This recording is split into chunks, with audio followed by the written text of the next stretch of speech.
Welcome to the Creative Playing Podcast Network. Join us as we review our favorite RPGs, collectible card games, MMOs, video games, PC games, and bring up interesting topics and things that we'd like to share with everyone. Sit back and enjoy the show.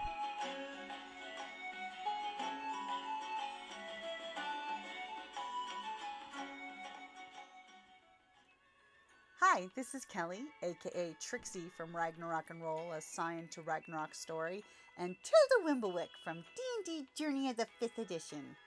First off, I would just like to say thank you to everyone for listening to our varied adventures, as well as for rating us on iTunes and rpgpodcast.com. If you haven't rated us yet, we would greatly appreciate it if you could. And if you're looking for more ways to support our efforts, we are now on Patreon, a great site where you can help us continue making more podcasts, as well as some special surprises for our patrons. If you can, please look us up at www.patreon.com/cppn. Every little bit helps. And again, thank you for listening. Shut up. Yeah, I'm Dave Van Dyke. I'm a science fiction author, mostly self-published.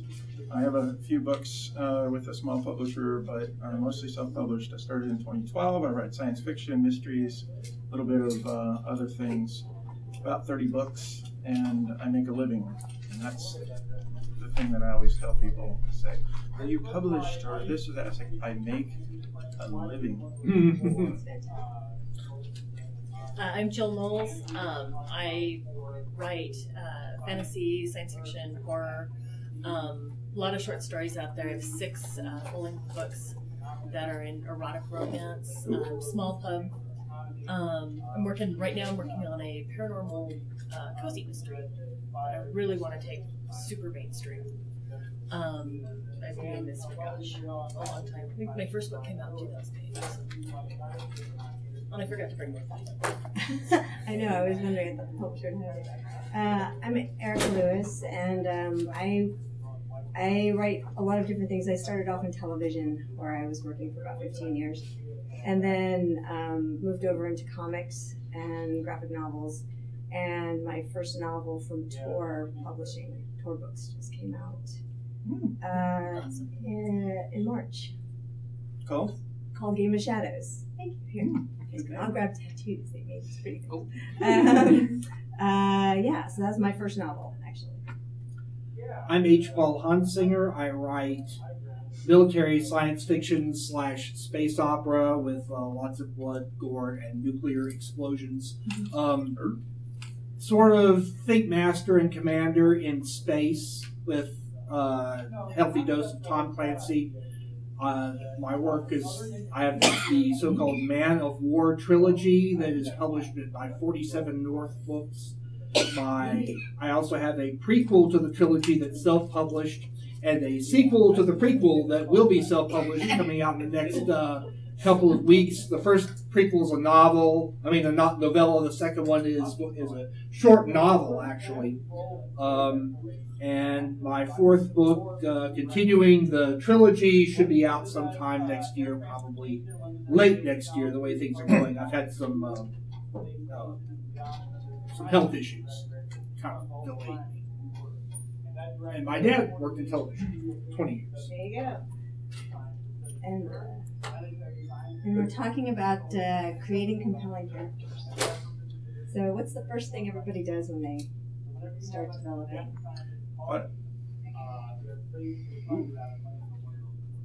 My stuff tends to start out with what would happen if,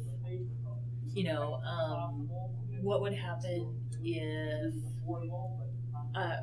short story I was just talking about, Roger. I have a short story that I'm playing with. I'm playing with an idea of doing a full-length novel, but I don't know if I can do it with this guy. Can I write a story about a person who is sexually attracted to children who will not ever act on it, but can I write from his point of view? And I did, and I think it's one of the best characters I've ever created. It's also the hardest thing I ever wrote. So here's a question. Yeah, that what if, can I do this? Here's a question. We were talking about compelling characters, but that may not be a sympathetic character. Is there a difference? What would you say the difference is? A compelling character you have to want to read. You don't have to want to like. You know, Severus Snape. Nobody likes Severus Snape, but he's the best character. You know, he's a fascinating character. He's compelling. You want to know what this guy is thinking, why he's doing what he's doing. You don't have to like him. Darth Vader. Until they ruin it. Until they ruined him, right? I mean, you know, in the real movies. How do you start with your characters? Oh, gee. Start with plot first, I'm a and then total jump in? pantser. Okay. I try to plot, but you know, I'm mostly pants. So I think I tend to back into my best characters. Has anybody ever read? I'm fishing for compliments, right? Has anybody ever read Plague Wars in my books? That's all right. Yeah, odds are, even though I've sold many books, the odds of how many people have actually read it by percentage is relatively small. But one of my best and most popular characters is an anti-hero. You know, a cruel, vicious man who yet he's kind of the necessary one. He's kind of the Wolverine or the Punisher, if you put it in comic book terms. The guy who will go in there and do the stuff that nobody else will do. And then everybody else loves to hate on him. And then he goes, yeah, but without me, you guys would have been toast. And so, you know, to me, that guy ended up as, and his handle, if you want to call it, is Spooky or Spectre. But he ended up being the one that nobody else, they'll do stuff nobody else will do. And that's what people, oddly enough, tend to like or tend to feel is most compelling. I would ask the audience, what do you think makes the most compelling character? What characters do you just, I mean, if you pick one character in science fiction or fantasy, who would that be? And what makes him or her compelling? Maybe an anti-hero. Yeah, anti-heroes. I think anti-heroes are really good at that. I think a good example of that is Iron Man. I was just thinking, Tony Stark is probably the most annoying, drunk. I mean, in the comics anyway, in the movies, but you know, he's probably the most anti-hero, and yet you're always rooting for Tony Stark, right? Well, at the risk of sounding like I'm plugging I'm sorry. At the risk of sounding like I'm plugging our guest of honor, the most compelling, at least military character, because that's what I'm coming into, that I've ever encountered in science fiction is Grand Admiral Thrawn. Because my son would agree with you. A, military genius. B, I mean, he looks at art. He looks at their art and then figures out how they're going to fight their battles. I mean, just that connection. Where did he come up with that connection? And then the combination of he's so honorable and he's so evil. I mean, this he knows how to lead his men by, you know, he promotes the people who do well, he punishes the people who do poorly, and yet he's as cold as ice. This swirl of brilliance and contradictions and moral ambiguity. I mean, what isn't interesting about it? I mean, I can't think of a single sentence written about Grand Admiral Thrawn that wasn't interesting.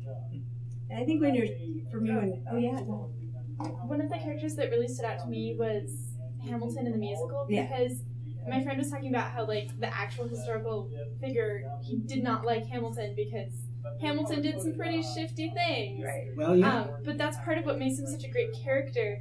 And since the musical is based on Hamilton's actual life, it really stood out like good character, not necessarily great person. Yeah. Well, people are ambiguous.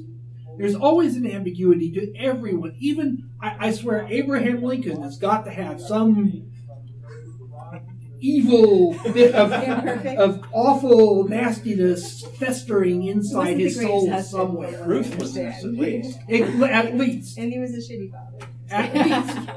You know, there's a moral ambiguity to everybody. You can't make, you know, you can't make your characters a Mary Sue. Yeah, everyone knows what Mary Sue is, right? Yeah. Okay, just making sure. I had someone in the last panel a couple conventions ago didn't know what I was talking about, but you know, there's got to be some moral ambiguity. There's got to be some conflict, some tension inside the character. There've got to be things inside the character that are at odds with other things inside the character. Not all conflicts are intra-character or inter-character. A lot of conflicts are also going to be inter-character. And, you know, we're all a bundle of contradictions if you look at yourself honestly. So I think a compelling character has got to have contradictions that are, you know, interestingly at war with one another somehow. So you can't just read the first 2 paragraphs about the guy and say, oh, well, I know what he's going to do next. Well, and the character also has to be relatable. I was thinking Hannibal Lecter. There's a classic. Hannibal Lecter as a character would not have been as popular as he was if he hadn't been able to make a connection with the Clarice Starling character.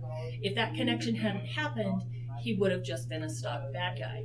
But because there was a connection there was a real connection there, whether you read the book or saw the movies, you could see it. It was there. It made him human. It made him somebody that you could relate to. As horrific as he was, as horrible as he was, you know, dreadful, dreadful things. And he was the favorite character. Freaked Thomas Harris out that people liked this character.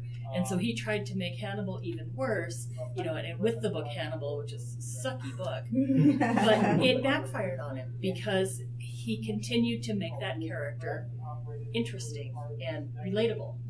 And I think when I personally start to create a character or invent something, I am television minded, so I'm not as much. I'm a prancer about halfway through my outline. I go off outline and I'll go a different direction, but I usually pretty much outline everything. I start with a log line about what the idea is going to be in my head. You know, what is it that I want to say? What's this world? Why is this world different from another world? And then what's the most interesting character to tell that story through? And no matter how many times you invent a character, 9 times out of 10, I end up writing the first chapter in order to figure out who that character is in first person, even though I may not end up writing it in first person. And then I go back and I figure out all the little minor details about this person, really what makes up this person. So there's a comic series I'm writing right now with an actor named John Barrowman. And so, John, it's coming out with, well, they haven't announced that yet. But anyway, Legendary's picked it up. So Legendary's doing it. So Legendary's doing the comic and the television part of it eventually.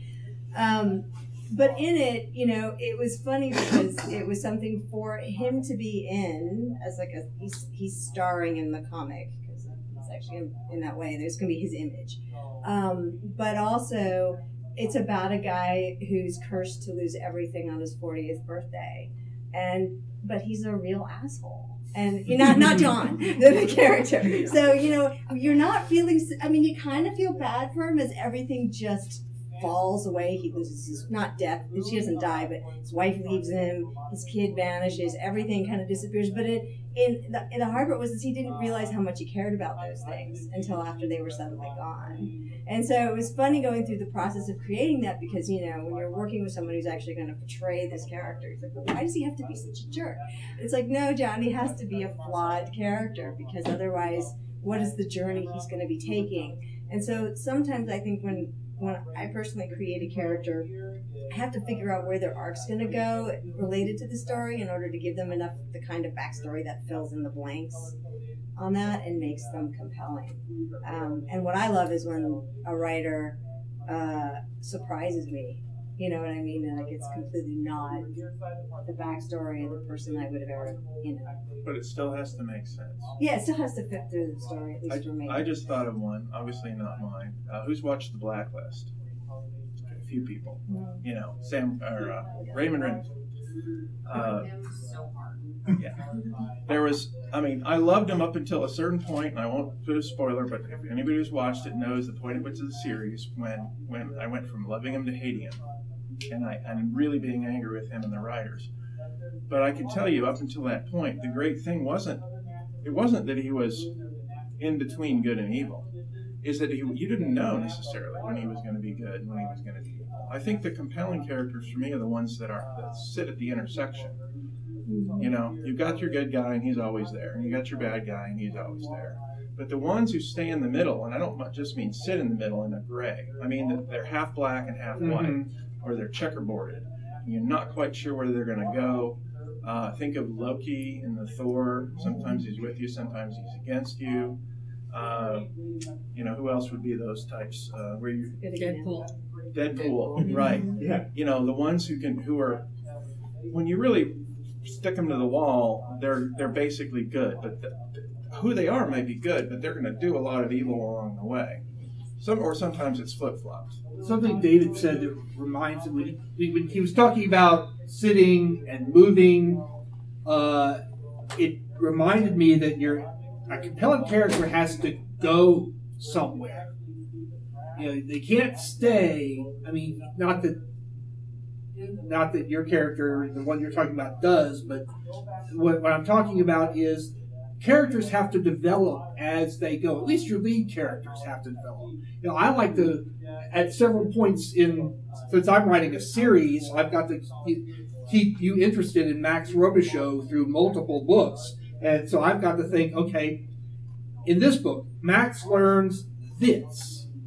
Max learns that. Max figures out the other thing. Max is overconfident and has his ass handed to him. You know, people have to develop. People change because we're all living beings. And if your character starts out at point A and stays at point A, he can stay in the same sort of gray place between good and evil, but there has to be some change, some development, some progress to keep you interested, to keep him compelling because he is alive. I'm going to totally pick a fight with Wall here. I don't mind. And the entire Master of Fine Arts establishment. And give you one example. Lee Child, Jack Reacher, never frickin' changes. He's the same guy in 35 and I'm books. going to tell you, he kind of bores me. Okay. I don't want anyone to take this the wrong way. Right. But you're an artist and an author. So you're an artist and an author. Right. Okay? So the question is, are we writing for ourselves at a certain level of sophistication, if you want to call it that, or are we writing for an audience? And I'm not saying y'all are unsophisticated. I'm saying that authors and readers are different creatures, just as a television person and a viewer, because I'm just a viewer, is a different creature. And I'll tell you, people can be very successful writing the same character that never changes and never develops over and over if they're a popular character. Yep. Twilight. That's absolutely true. However, the problem with that theory is that Paul Hunsinger, as a writer, if he tried to do that, would bore himself to death. Right, which is what he was saying. Is that we're writing for ourselves. There's the internal journey, they call it, the external journey, right? That's what you're exactly. I have to stay interested in what I'm doing to keep doing it. Yeah. That's great, but just don't. We need to not lie to ourselves and say you are for the reader. I agree with you. Absolutely correct. I agree with you to the extent that because most readers don't want to see Harry Potter grow up. They want to see him stay in Hogwarts for his entire life. They don't really want to see him move on. They want to see him stay there for book after book after book. I'll point out that one character is the only one to me that had no arc in the books. Like I never felt he changed from book one. And it was brilliant. Except all the other characters had a great arc in terms of their emotional journeys, but I never felt like Harry. He was always sort of that kid always trying to do the right thing. But we all have different audiences too. Yeah. And my audience is overwhelmingly ex-military, a bunch of engineers, people in technical, people in aerospace, people who are students of leadership. And a lot of people read my books for the leadership development aspects of the books, and they expect to watch Max Robichaux develop as a leader. They expect to watch him teach his crew to grow into their roles. They're looking for, I get these emails, and that's people saying that's what they're reading it for. So I understand that there's a lot of literature that sells a lot more stuff than I sell. where you can have a character like Harry Potter who never excited me. I love the books. I love the books. I love Dumbledore. I love Snape. I liked, what's their name? Actually, I was Ms. McGonagall. Ms. McGonagall is my favorite character in the whole thing because she reminds me of an aunt. Even talks like her. But these people can be very successful. But there are people who write things with audiences who expect certain kinds of development. Well, it's like romance. I mean, when you're writing, and I write YA crossover novels, so most of my stuff taps into both YA, even at the comic level, and adult. So it's much crossover. And if there's not it's one of the reasons that I don't want to do romance. An emotional journey. Because very emotional. But isn't the It's boring. romance journey, and pardon me because I'm not a romance writer, but isn't the romance journey usually from it's A, B, C, and that's the end of the book? And the difficulty tends to be in series. How do you keep that going? Because you either have to switch partners, or you have to start over, or you have to split it into 3 books. I think the perfect example of that is something like Outlander, in terms of how you keep a romance going. I mean, Sean McGuire's October Day series. She's gotten she had a 3-book romance and then killed that guy. And now she's had a 7-book romance. 7 books with the same basic 2 persons. Yeah, because they're Outlander's on novel. They're urban fantasy. They're not sheltered romance. Okay. My wife has written 26 romance novels, not conventionally published, self-published, but she makes a decent living doing it. And but there's not a 26-person arc, a 26-book arc, right? It is a 20. They are all set in the same universe. Okay. That's what the same 2 people, but they're fantasy, and it's a different heroine each time. It's a heroine and 3 different guys each time. They're aliens, and they made 3 guys in one man. And they share a soul, and their soul is joined in the woman, and it's lots of hot sex, but it's also anyway. That's how she sustains it. But each book, in fact, I had to tell her this. She says, Paul, I'm kind of lost. Kathy, remember, your book is about the emotional journey of your heroine, from discovery, through learning, through meeting her male set, to the or whatever. Yeah, to whatever, and then their conflicts, but her emotional journey. And you have to help the reader understand where she is emotionally at each point. And there's like 40 different points. She really, differentiates the whole thing. It's all very clear. But there's a progress. Have you guys read Sherilyn Kenyon's, like the Dark Hunter novels, or Chronicles of Nick, which is the spin-off YA series of hers? She does a similar thing where it's one universe, and she's got a couple different series of these kinds of things. And especially in her early books, I'd say the deep dive into who these characters were in their backstory is what really makes her characters unforgettable. I mean, to the point where you're literally living with these characters, and you're so inside their head, because she's usually these characters are 10,000 years old, right? And they're wandering around New Orleans, and you're like, oh, this is awesome, right? And they're funny, and they're eating beignets, and you're just totally in with them. But it's a lot of romance, is a big part of it, and action, which she does really well. But her books are really good examples for me when I started writing of characters that you could just like literally live and breathe. Because she details so much about them. Well, and romance gets a lot of unfair nastiness directed towards it. Oh God, it's just a romance. Well, you know what? Going into a romance, you're gonna have a happy ending.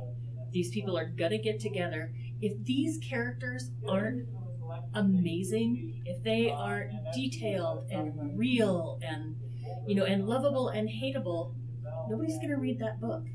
You don't read a romance for the story. Read it for the characters. So there's genre expectation. And well, but you have to create just really good characters because the story is the same basic story, whether it's set in space or in the Old West or in the Regency era.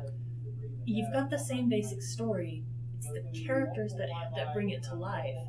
And so I think romance has some of the best characters you'll encounter. Yeah, I think so. They're well developed. Here's a question for you. How do you, when you guys are developing, and gals, are developing characters, how do you decide what they look like? I'm of the school of this minimum description school.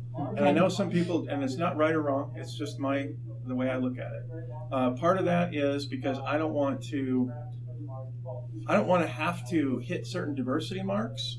My books try to embrace everybody from every point of view and every race, creed, color, religion, but I don't want that to be a focus, and I don't want anybody to be able to criticize me on that basis.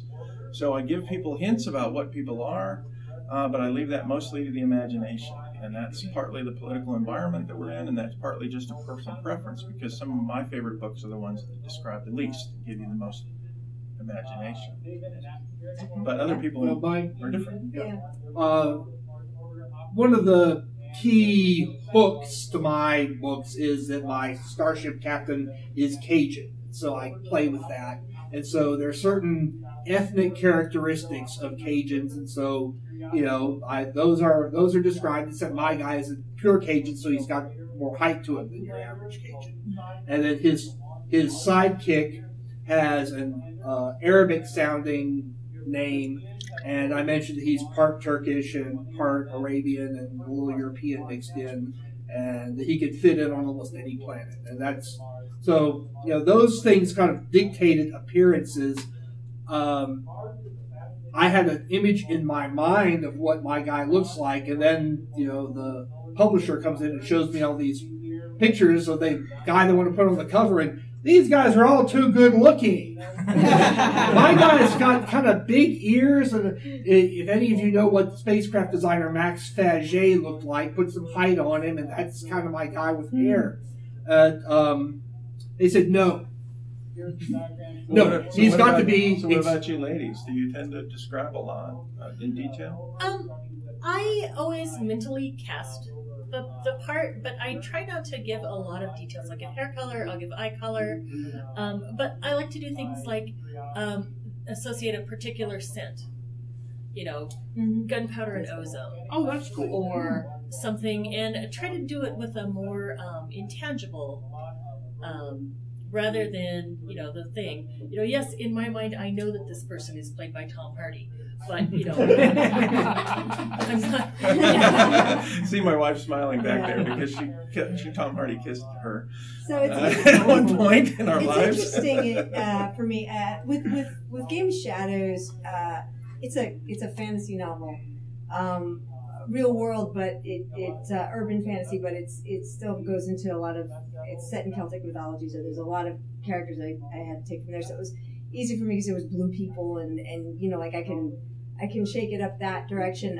In the comic series, it has to be a real slice of life, and so what I find is that it's amazing working with artists because I actually have to describe somebody down to their dimples, head to toe. So I tend to be an over describer in many ways, and I live in Culver City, California, which is part of sort of LA, but it's separate, and I'm from an extremely diverse. I think our schools are the 4th most diverse in the country.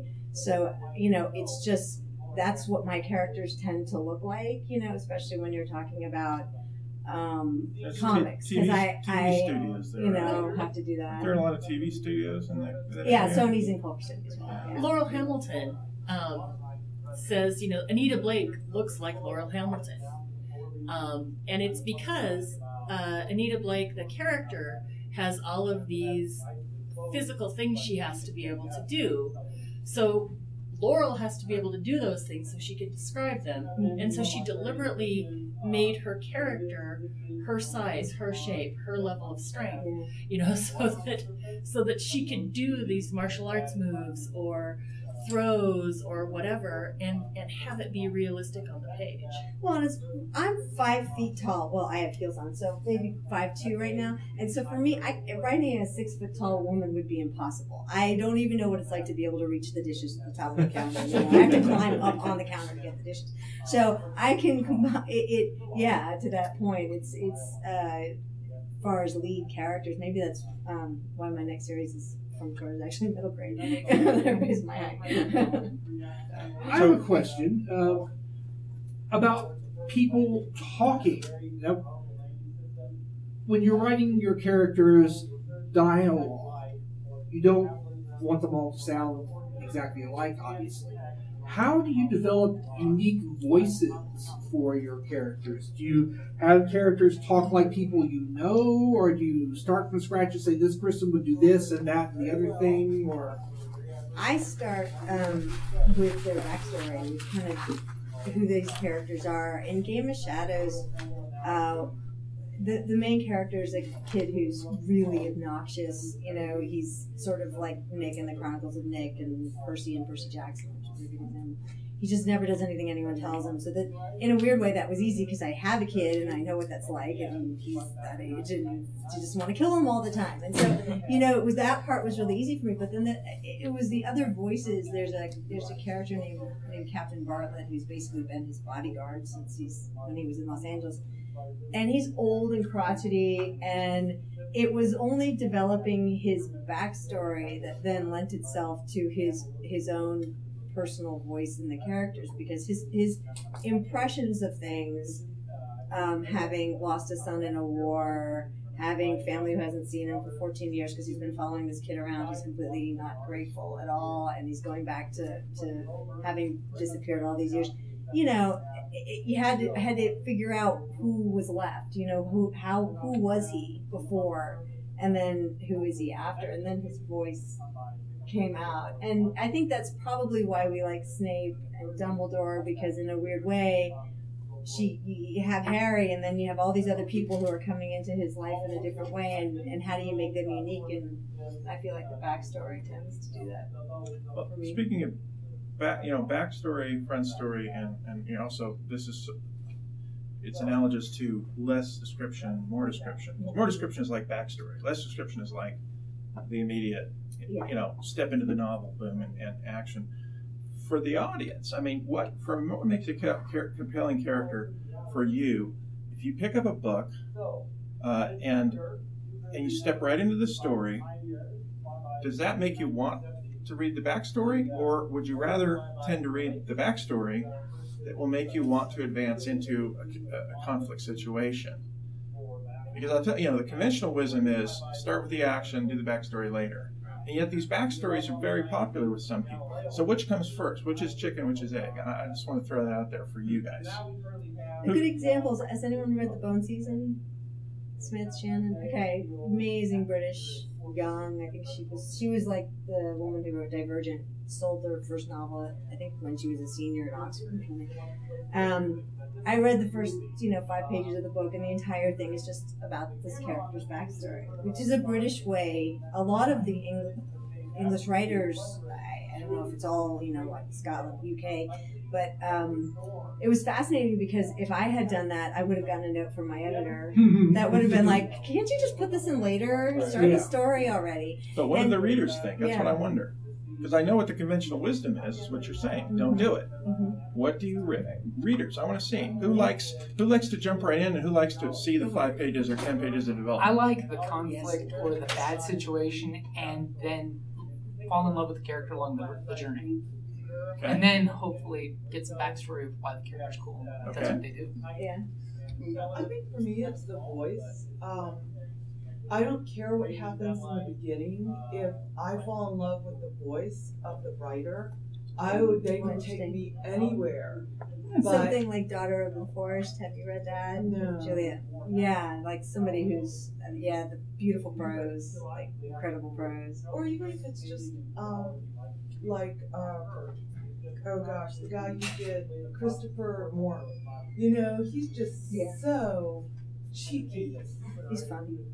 I'll go with him anywhere. From the second that the Emperor of San Francisco used his scepter to urinate against the dumpster, I was like, okay, I'll go with you anywhere because I've never seen this before. I'm with you, man. Oh. Yeah, I mean, it's just the voice and the cheekiness of it and the subversiveness of it. I'll go with that. One real quick note from a purely mercenary standpoint. Most of us get a lot of our book sales on Amazon, and a lot of those sales come from what people see in that blip, in that preview.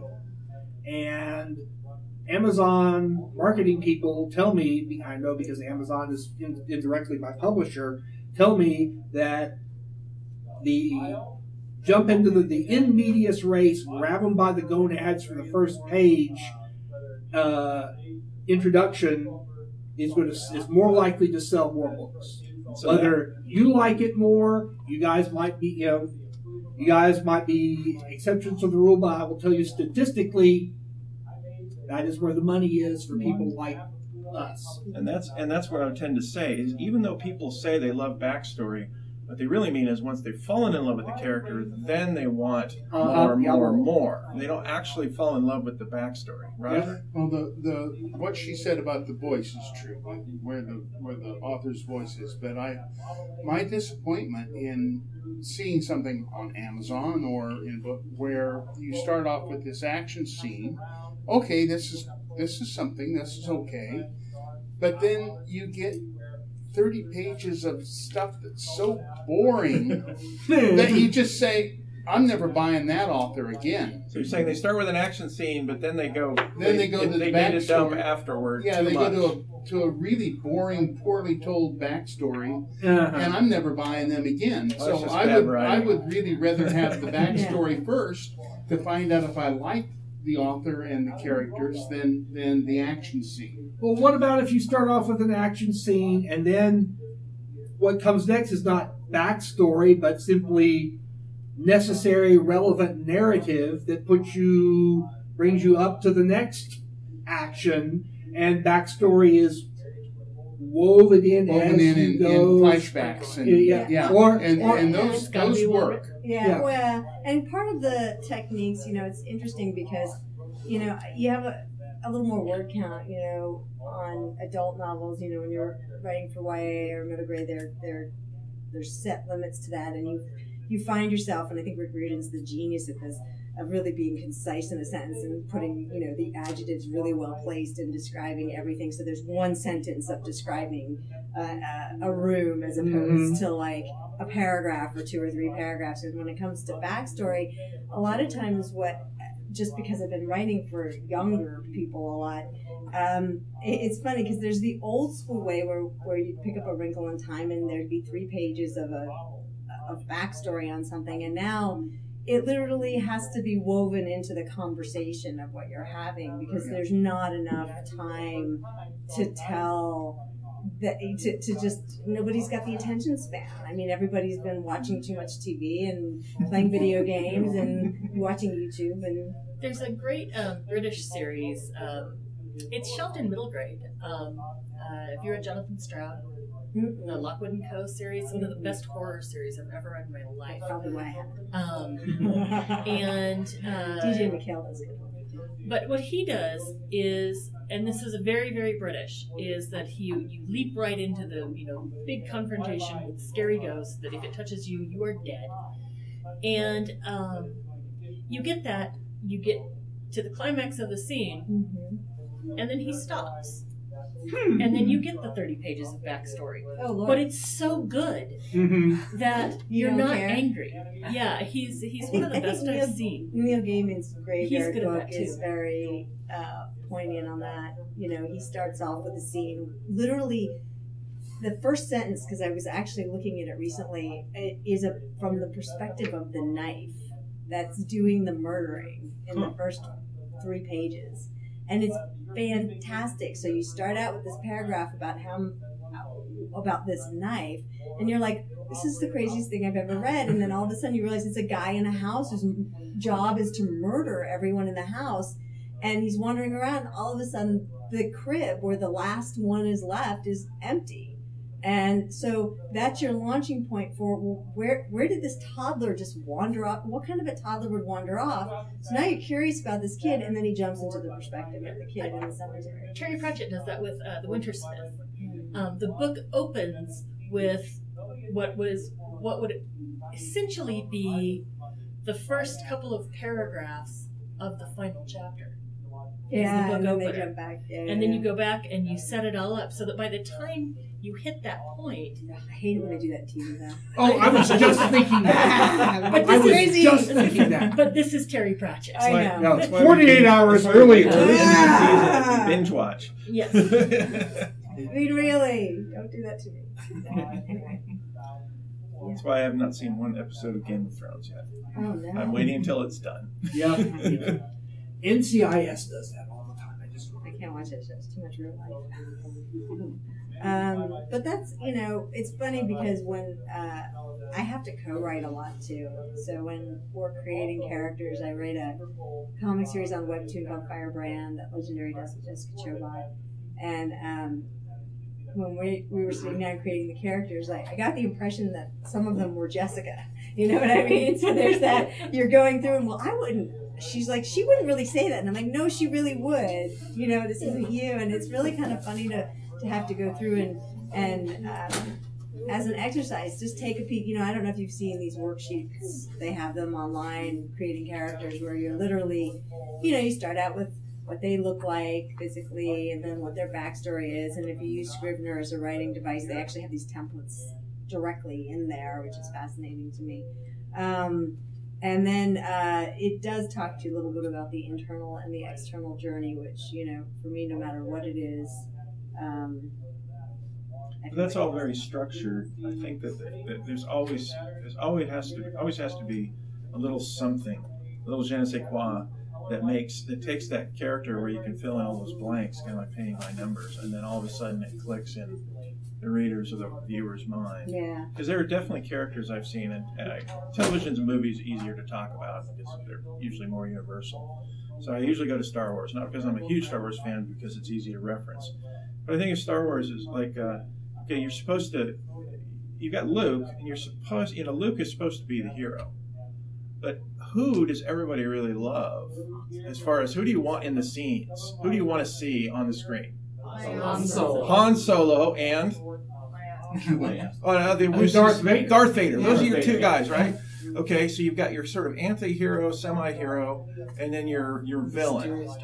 And those are the ones that you really want to see on screen, frankly. And Luke is kind of a water carrier. Well, and really, does anyone know who Obi-Wan really is? I mean, there's nothing to me about him yet that I've found. No, it's not so much that it's does anybody care? Well, that's the point. I don't care about him, which is sad. Well, he started out- that character, He was the would wizard. have I been. said, does anybody He was care? Gandalf. He was the wizard, but he had to die, and then he had to come back. I know, but he has no, there's a romance, I think, in the Clone Wars, like they do, and I haven't read all the novels because that would take a long time. But I will say that to me, that is the one character I keep waiting.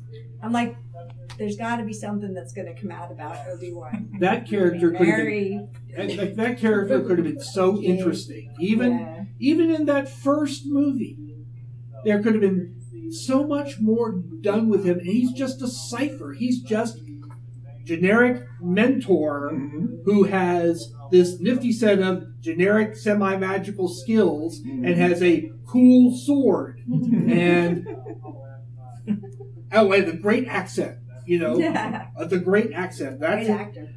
Exactly. For 1,000 years. Oh, yay. Oh, nice. For 1,000 generations, Jedi kept order in the galaxy. It's like, But I mean, he's a good example. If you were going to give, Obi-Wan a backstory, what would it be? Where would it start? We have some of it because we know who his Jedi Master was and that he died. But go further back. Does anyone know what planet he was born on? Does anyone know? Anybody care? No, but I would care if I did. They didn't make us care. I'm sorry, I was too loud. mentor character that we don't know a whole lot about. Do you ever watch Rick and Morty? Yes. Yeah. The character of Rick. You know, he is an amazing character. He's a fascinating character. We don't know much about him. We know a little bit. You know, we know as much about Rick as we know about Obi-Wan, and everybody likes Rick. And Obi-Wan is just... Have you ever seen The Samurai and the Princess? The Akira Kurosawa movie that sort of inspired... I can't remember the name of the character, but the young samurai's mentor in The Samurai and the Princess is infinitely more interesting than Obi-Wan and has less screen time. Yeah. Anybody seen Marco Polo? 100 Eyes? Yeah. You know, 100 Eyes, the blind weapons master, far more interesting than Marco Polo ever was. And he ended up getting his own 1 hour special out of it. Yeah. But again, as the opposite of Obi-Wan, as you said. Obi-Wan's like, who cares? Han Solo, yay! Are you here to kick us out already? We still got 15 minutes. Does anybody have any questions? Yeah, please, questions. Yeah. For each of you guys, briefly, what makes a character compelling to you? Lots of thinking. My favorite characters are always ones that do something completely unexpected for who they are. So it doesn't matter, you know. I guess, you know, I've been watching Stranger Things, not the second season yet, because I finished the first season and I'm in the middle of a deadline, and if I don't finish it, can't watch the second season yet. But you know, Eleven was a very compelling character. She hardly spoke. We don't know anything about her. Speaking of, and to me, that mystery makes it. But also her bravery, and you know who she is as a person is what I want to see. As part, it's one of my favorite movies so far. In all of the Avengers movies, has been the new Spider-Man movie, because that kid is so real. You know, he's just a sophomore in high school who is in a suit and flying around the city and can't get a date. And there's just something so real. At a certain level, you have to be able to identify with them personally. Yeah. Like, I mean, Ender's Game, you know, especially when we were young. Ender, Yeah. the bullied kid from school who was smarter than everybody else. A lot of us geek culture people tended to be smarter than everybody else, or at least think we were, and get bullied and get you know, crapped on and stuff. And so we identify with Ender or some other of these YA. You know, a lot of the YA heroes and heroines tend to be outcasts in some form. Yeah. You know, one thing that does it for me, in addition to these things, which really are very important, one thing that does it for me is every time I encounter that character, I learn something new about him or her, even if it's just they do something that says something about their character. And when they're done, I'm left wanting more. I still don't know that person as well as I want to know them, and I never will know that person as well as I want to know them. There's always more. My kind of goes along with that is I want a character that thinks. Yep. Amen. You know, I want a character that makes a decision and questions that decision. Did they do the right thing? Even if they know they did the right thing, maybe they did the only thing. And if they're not thinking about what's going on around them, I get bored. You know, I don't help. You know, ooh, wait, can I do that? What will happen if I do this? Okay, you know, I just killed this guy that I had to kill. Now I have to live with it. You know, and I want that. And there's a difference between thinker and a quiet character. Because I always, it's funny, quiet characters are very difficult. And to work with them, they're thinkers a lot of times, but to work with them as a protagonist, as your main character, is actually very difficult. Someone who just sort of like Jack Reacher notices everything as opposed to reacts, you know, a lot. It's hard to work with as a protagonist. I just read a series, and the main character, the POV character, had some jealousy issues and made some decisions, and you know, did some things that were really not okay.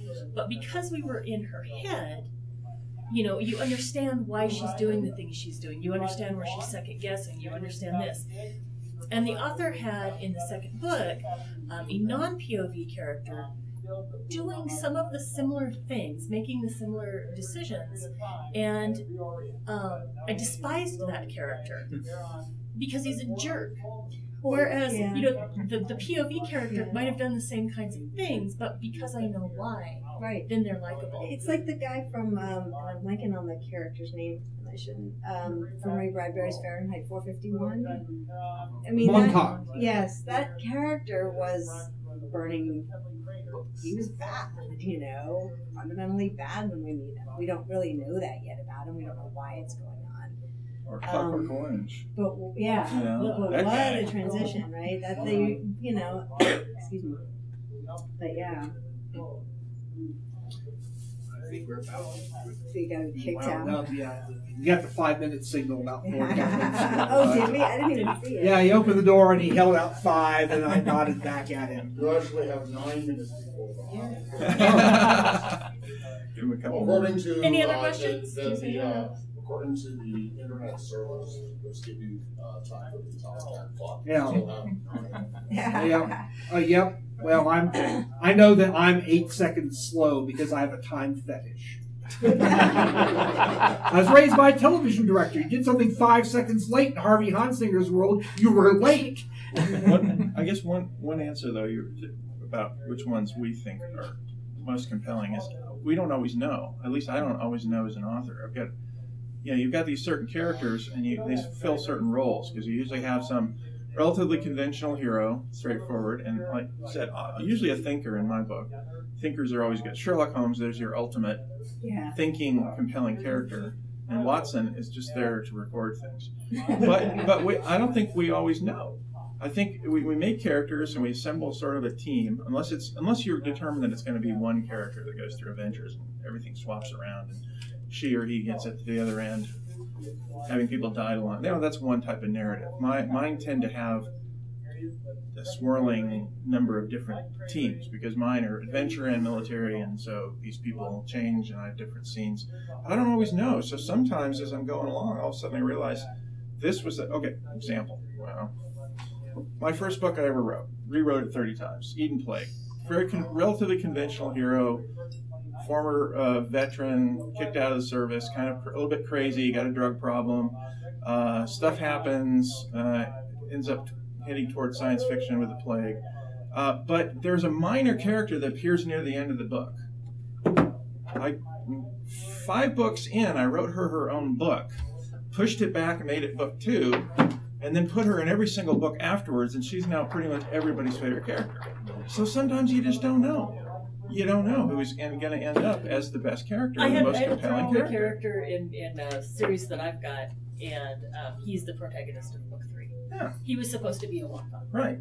And yet somehow they grab you, or they grab the readers. And sometimes it's good to keep them small though too. Like in Firebrand, we have a character named Pren, who's just one of the other. It's about witches in Seattle, and she's the character that is, to me, like the person in high school who would drive me nuts, who was always perfectly dressed and had the perfect shoes and the perfect outfit, but she's overly sarcastic, but she's actually got a really amazing heart, and somehow that resonated in a way that we actually didn't count on. And with Webtoon, you go in, and I don't know if you guys know what this is. It's a free app in the U.S. and it's a Korean company, and it's all the stuff in there is free. So there's 25,000 comments in seconds as your chapter goes up. It's shocking, right? But it was amazing to see how they all just fell in love with Pren, and I was like, wow. But the idea of giving her own story, I'm like, I don't know, it's this Natalie's story, and I feel bad. I don't know. I've got a character who's basically my main character's boss. His name is Admiral Luigi Hornmeyer, and he's sort of a General Patton plus Halsey plus a little bit of Robert E. Lee plus a little bit of Curtis LeMay kind of rolled into one, and he's just supposed to be a big character. And I get more mail about Admiral Hornmeyer than I get about all my other characters put together. He has this gift for cursing, "You motherfucking pieces of," and it's funny. He insults people in this funny, This has to be done with celerity. Now, I'm not talking about crunchy vegetables. And people love him, but I can't give Hornmeyer his own book. Why not? It would just be too loud.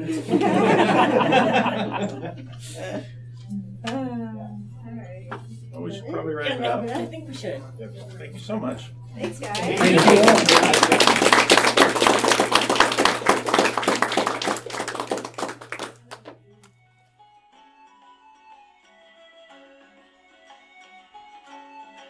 Thank you for listening to the Creative Play and Podcast Network. And feel free to enjoy our other shows, such as D&D Journey of the 5th Edition and Scion Ragnarok and Roll, a Scion hero to Ragnarok story. Thank you for listening.